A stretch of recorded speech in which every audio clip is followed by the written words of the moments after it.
Hello, मी कोमल आर्डेकर. मी माझे YouTube channel मी कोकणातली यामध्ये तुमचं स्वागत करते. आज आपण बघणार आहोत सुकं मटण कसं बनवायचं, त्याची रेसिपी आणि झणझणीत असं कोकणी पद्धतीने आज आपण सुकं मटण बनवणार आहोत. तर व्हिडिओ शेवटपर्यंत नक्की बघा आणि व्हिडिओ आवडल्यास लाईक, शेअर, कमेंट करायला विसरू नका. इथे बघा मी मसाले घेतले आहेत. 2-2 चमचे मसाले आहेत. धनेपूड, गरम मसाला, आपला घरचं लाल तिखट आणि हळद आहे. तर हे सगळे मसाले आपण या मटणाला लावून घेणार आहोत. हे 1 किलो मी बकऱ्याचं मटण घेतलं आहे. त्याच्यामध्ये आपण घालूया हा मटण मसाला. एव्हरेस्टचा मटण मसाला घेतला आहे मी इथे. त्यानंतर आपण यात घालूया चवीनुसार मीठ. नंतर आपण यात घालूया दही. 4 चमचे दही घालून घेणार आहे इथे मी. दही घातल्यावरती छान अशी मटणाला टेस्ट येते, एक वेगळीच. त्याचा जो हिवसपणा असतो तो निघून जातो. त्यानंतर आपण इथे घालणार आहोत गार्लिक पेस्ट आणि हे आता सगळं आपण मिक्स करून घेणार आहोत. हे प्रॉपर असं मिक्स करून घ्यायचं जेणेकरून ते मसाले त्याला व्यवस्थित असे लागतील.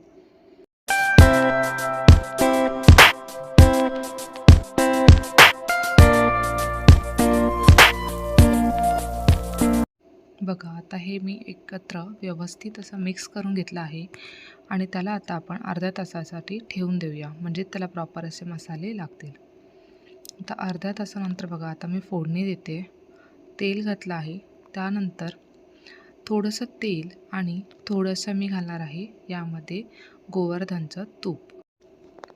तूप आणि तेल एकत्र घातल्यावरती मस्त अशी त्याला करा येते आणि तूप तर हे आपल्या आरोग्यासाठी चांगलंच असतं. तर चला, तर मग इथे मी 2 चमचे तूप घातलं आहे आणि तेवढंच 2 चमचे तेल आहे. तर तूप पूर्ण वितळल्यावर आपण त्यात घालणार आहोत कांदा. एक बारीक चिरून घेतलेला कांदा आहे आणि कढीपत्ता. आता हे चांगलं फ्राय करून घेऊया आपण. जोपर्यंत गोल्डन कलर येत नाही तोपर्यंत याला फ्राय करून घ्यायचं आहे.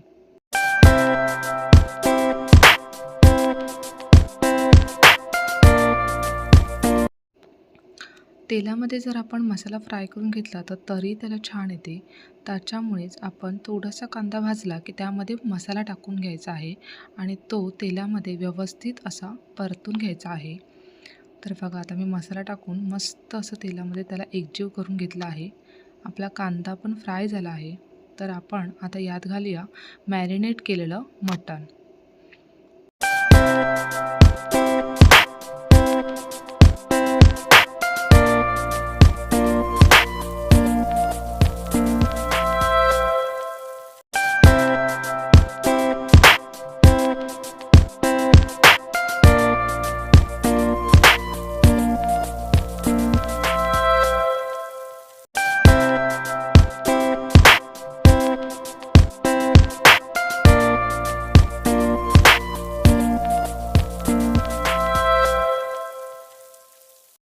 मिक्स करून झाल्यावरती आपण यात घालणार आहोत पाणी. जवळपास अर्धा तांब्या आपण यात पाणी घालणार आहोत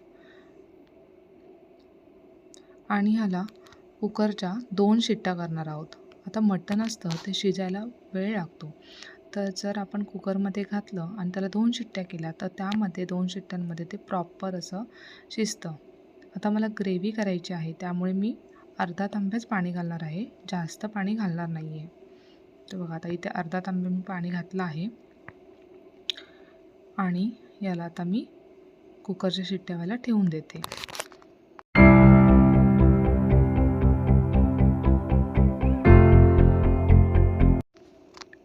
बघा आता 2 शिट्ट्या केल्यानंतर छान असं मटण ते शिजलं आहे. आता मी सुकं झालं आहे माझं, कारण मी पाणी कमी घातलं होतं. तर ह्याला मी आता दुसऱ्या टोपात काढून घेणार आहे, कारण हे थोडंसं रस्सा पण बनवणार आहे मी याचा. तर बघा आता मी त्या टोपात काढून घेतलं आहे आणि त्याच्यात आपण आता घालूया वाटण कोकणी पद्धतीने बनवलेलं. कोकणी पद्धतीने बनवलेल्या वाटपाला एक वेगळीच टेस्ट असते. खूप छान असं ते टेस्ट लागते त्याची मस्त. तर आता याला जवळपास 1.5 वाटी वाटप घालून आपण याला थोडा वेळ कड काढून घेणार आहोत.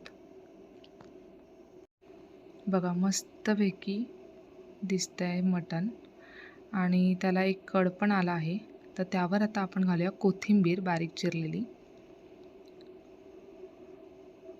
आणि आता ते शिजलं आहे. एक कड बस होतो वाटपाला. आता शिजलं आहे, आपण बंद करूया गॅस आणि चला आता आपण सर्व करूया. मस्त असं टेम्पटिंग दिसतंय.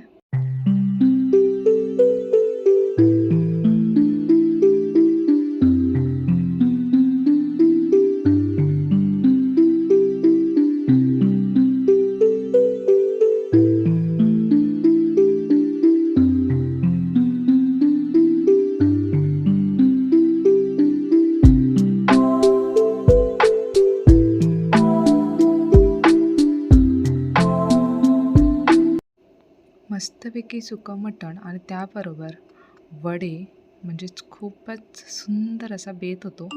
तर तुम्ही पण हे नक्की करून बघा आणि मला कमेंट करायला विसरू नका की कसं झालं आहे ते सांगायला. चला तर मग भेटूया अशाच एका नेक्स्ट व्हिडिओत.